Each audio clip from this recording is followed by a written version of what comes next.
पुरालेख विद्या का अभिप्राय क्या है? सिंधु घाटी सभ्यता की मुख्य विशेषता क्या थी?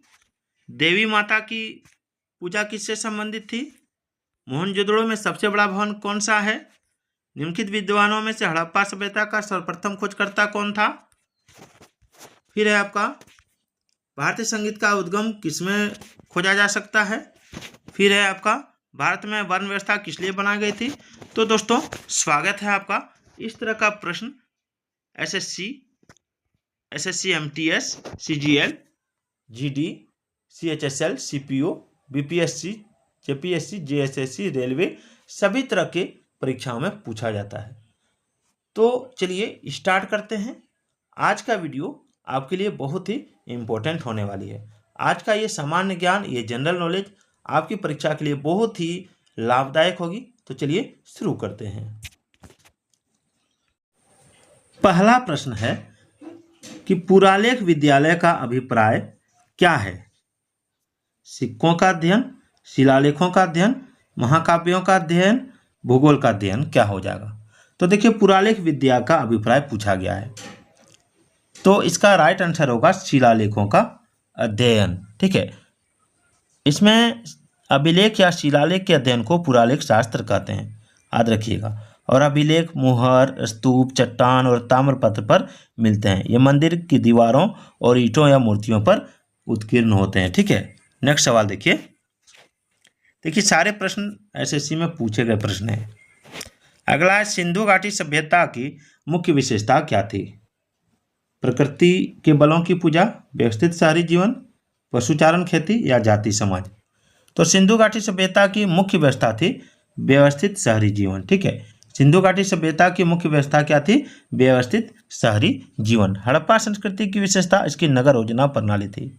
हड़प्पा और मोहनजोदड़ो दोनों नगरों के अपने अपने दुर्ग थे, जहां शासक वर्ग का परिवार रहता था, और प्रत्येक नगर में दुर्ग के बाहर एक एक उससे निम्न स्तर का शहर था, जहां ईंटों के मकानों में सामान्य लोग रहते थे। सड़कें एक दूसरे से समकोण बनाते हुए काटती थी और नगर अन्य वर्गों में विभक्त थे। यह बात सभी सिंधु बस्तियों पर लागू थी, चाहे छोटी हो या बड़ी। चलिए आगे देखते हैं। देख सकते हैं एसएससी में पूछा गया प्रश्न है ये। अगला सवाल है कि देवी माता की पूजा किससे संबंधित थी? आर्य सभ्यता के साथ, भूमध्य सागरीय सभ्यता के साथ, सिंधु घाटी सभ्यता के साथ या उत्तर वैदिक सभ्यता के साथ? तो देखिए इसका राइट आंसर क्या होगा? इसका राइट आंसर होगा सिंधु घाटी सभ्यता के साथ। देवी माता की पूजा सिंधु घाटी सभ्यता से संबंधित थी। मोहनजोदड़ो से स्त्री की मूर्ति मिली है जिसे देवी कहा गया है। चलिए आगे देखते हैं। आगे, मोहनजोदड़ो में सबसे बड़ा भवन कौन सा है? विशाल स्नानागार, धान्यागार, सस्तंभ हॉल, 2 मंजिला मकान? तो देखिए मोहनजोदड़ो में सबसे बड़ा जो मकान है वो आपका आंसर हो जाएगा धान्यागार। ठीक है, धान्यागार, जिसकी लंबाई 45.71 मीटर थी। कितनी थी? 45.71 मीटर। ठीक है, और इसकी जो चौड़ाई थी वो 15.23 मीटर थी। ठीक है, चलिए आगे देखते हैं। देखिए सारे प्रश्न परीक्षाओं में पूछे गए प्रश्न हैं। अगला, निम्नलिखित विद्वानों में से हड़प्पा सभ्यता का सर्वप्रथम खोजकर्ता कौन था? Sir John Marshall, RD. Banerjee, A. Cunningham, Dayaram Sahni? तो देखिए इसका राइट आंसर होगा ऑप्शन 4, दयाराम साहनी। ठीक है, याद रखिएगा दयाराम साहनी। चलिए आगे बढ़ते हैं। देखिए सारे प्रश्न एसएससी में पूछे गए प्रश्न हैं।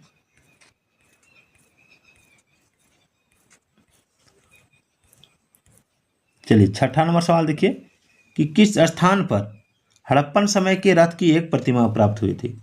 लोथल, बनावली, देमाबाद या कालीबंगा?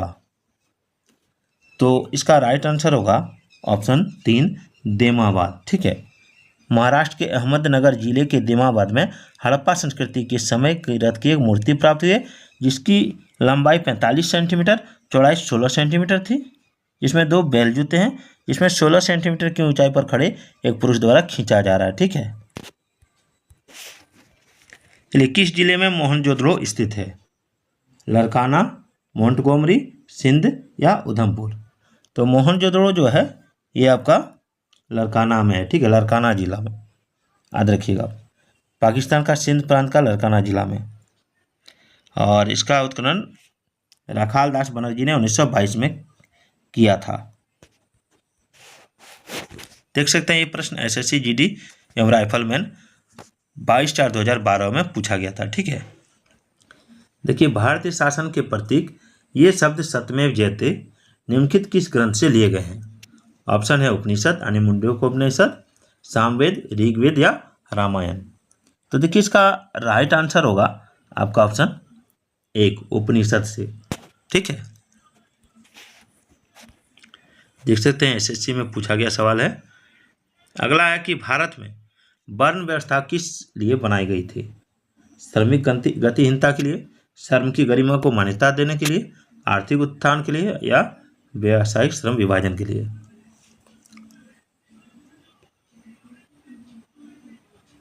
तो इसका राइट आंसर होगा ऑप्शन 4 व्यावसायिक श्रम विभाजन के लिए, ठीक है। भारत में वर्ण व्यवस्था उसके काम के अनुसार, उसके श्रम के अनुसार बांटा गया था, ठीक है, याद रखिएगा। चलिए, भारतीय संगीत का उद्गम किसमें खोजा जा सकता है? भारतीय संगीत का उद्गम किसमें खोजा जा सकता है? आपका ऑप्शन है ऋग्वेद की संहिता में, यजुर्वेद की संहिता में, सामवेद की संहिता में, अथर्ववेद की संहिता में। तो इसका राइट आंसर होगा ऑप्शन 3 सामवेद की संहिता में। चलिए आगे देखते हैं।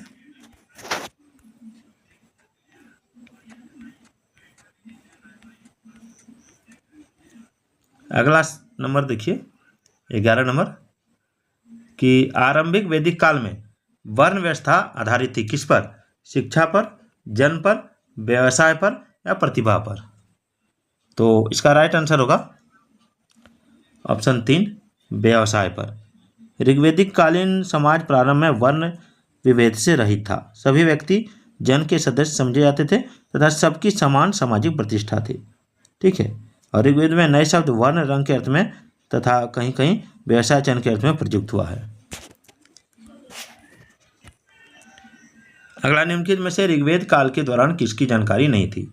संयुक्त परिवार प्रणाली, कृषि, वर्ण व्यवस्था या विवाह प्रथा? तो इसका राइट आंसर होगा जाति व्यवस्था यानी वर्ण व्यवस्था। चलिए अगला सवाल, निम्नलिखित में से कौन सा यानी मनुष्य द्वारा सबसे पहले प्रयोग होने वालों में से था? राई, गेहूं, जौ या जई? तो इसका राइट आंसर होगा जौ यानी अव। जौ यानी अव मनुष्य द्वारा कृषि के रूप में सबसे पहले प्रयोग किया गया था। और हड़प्पा सभ्यता में जौ की 2 किस्मों की खेती की जाती थी। इसके अतिरिक्त कपास, खजूर का भी वर्णन है, याद रखिएगा। अगला है अग्नि सूत्र निम्न में से किस वेद में है? अग्नि सूत्र सामवेद, ऋग्वेद, आयुर्वेद या अथर्ववेद में है? तो देखिए अग्नि सूत्र जो है, ठीक है, ये आपका आयुर्वेद में दिया गया, ठीक है। चलिए अगला देखिए, जुरेसिक काल का माना गया पूरी तरह तैयार वृक्षीय फॉसिल कहाँ पाया गया? पिथौरागढ़ में, छत्तीसगढ़ में, रामगढ़ में या बहादुरगढ़ में? तो देखिए इसका राइट आंसर होगा छत्तीसगढ़ में, ठीक है। वर्ष 2012 में छत्तीसगढ़ के सरगुजा के शंकरपुर गांव में जुरासिक युग के वृक्ष जीवाश्म यानी ट्री फॉसिल्स पाए गए। इस इलाके में 6 फॉसिल्स मिले हैं। अगला, सिंधु घाटी सभ्यता की लिपि कौन सी है? खरोष्ठी, अज्ञात, ब्राह्मी या तमिल? तो इसकी लिपि अज्ञात है। आज तक इसकी लिपि को कोई पढ़ नहीं पाया, ठीक है। चलिए, निम्नलिखित में से कौन सी जनजातीय सभा सामान्य रूप से जनजातीय सरदार यानी मुखिया के चुनाव में शामिल होती थी? समिति, सभा, गण और विध? तो देखिए इसका राइट आंसर होगा ऑप्शन 1 समिति। चलिए अगला सवाल देखिए। अगला, उपनिषद शब्द का शाब्दिक रूप से क्या अर्थ होता है? उपनिषद शब्द का शाब्दिक रूप से क्या अर्थ होता है? ज्ञान, प्रज्ञता, पास बैठना, सरस्वर, पाठ या पठन? तो देखिए इसका राइट आंसर होगा ऑप्शन 3 पास बैठना। उपनिषद का मतलब होता है पास बैठना, ठीक है, समीप बैठना। चलिए अगला है आर्यन जनजातियों की प्राचीनतम बस्ती कहाँ है? उत्तर प्रदेश, बंगाल, सप्त सिंधु, दिल्ली। तो देखिए इसका राइट आंसर होगा ऑप्शन 3 सप्त सिंधु। ठीक है, वह क्षेत्र जहाँ लगभग 1500 ईसा पूर्व आर्यों ने अपने निवास स्थान के रूप में अपनाया, यानी 7 नदियों का क्षेत्र कहलाता था, इसको सप्त सिंधु कहते थे। इस क्षेत्र को ब्रह्मावर्त भी कहा जाता है।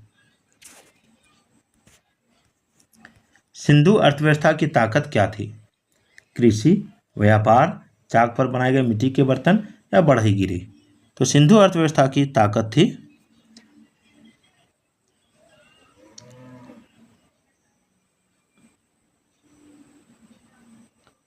कृषि। ठीक है, अधिकांश समकालीन सभ्यताओं के समान कृषि जो है सिंधु अर्थव्यवस्था की रीढ़ थी।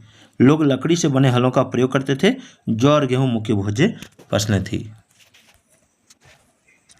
महाभारत का प्रारंभिक नाम क्या था?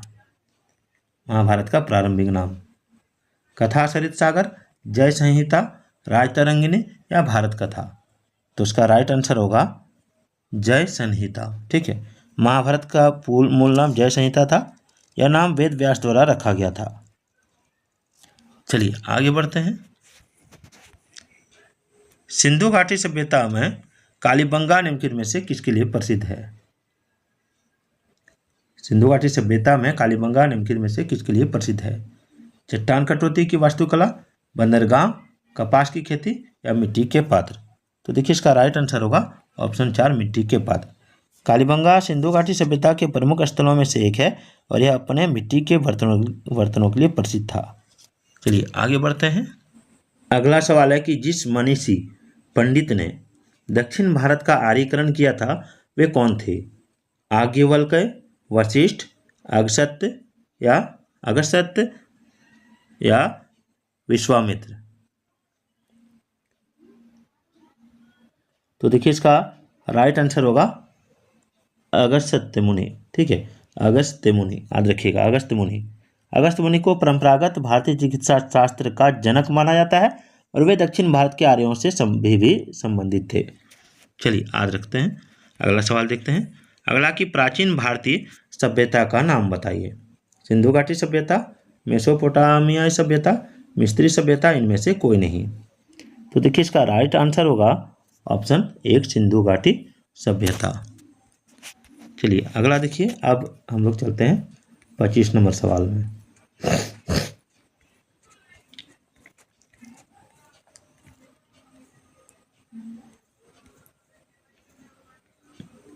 चलिए अगला सवाल है कि सिंधु घाटी का कौन सा एक स्थल पाकिस्तान में है?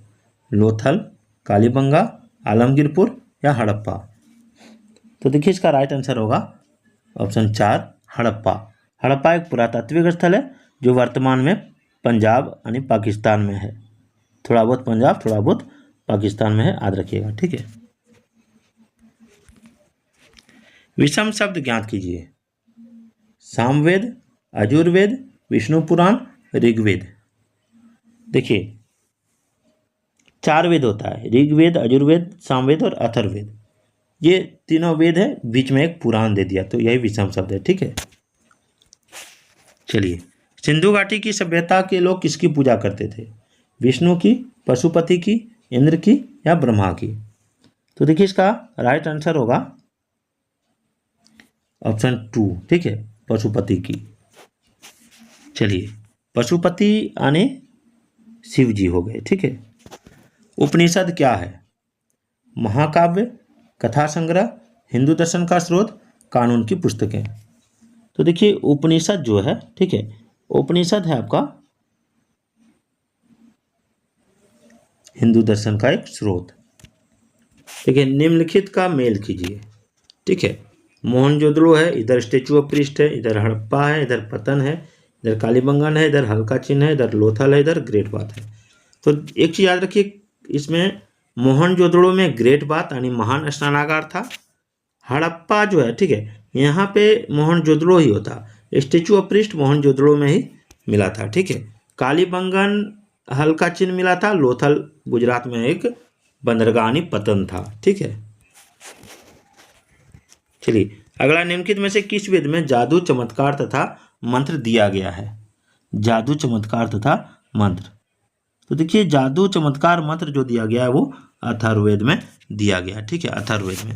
तो वीडियो कैसे लगी एक बार कमेंट जरूर कीजिएगा। इस तरह का रोज 30 से 40 प्रश्न आपको देखने को मिलेगा मेरे वीडियो पर। अगर वीडियो आपको अच्छी लगी है तो मैं रोज आपको 100 से 150, 200 प्रश्न भी दे सकता हूँ। तो फिर मिलते हैं। जय हिंद, जय भारत।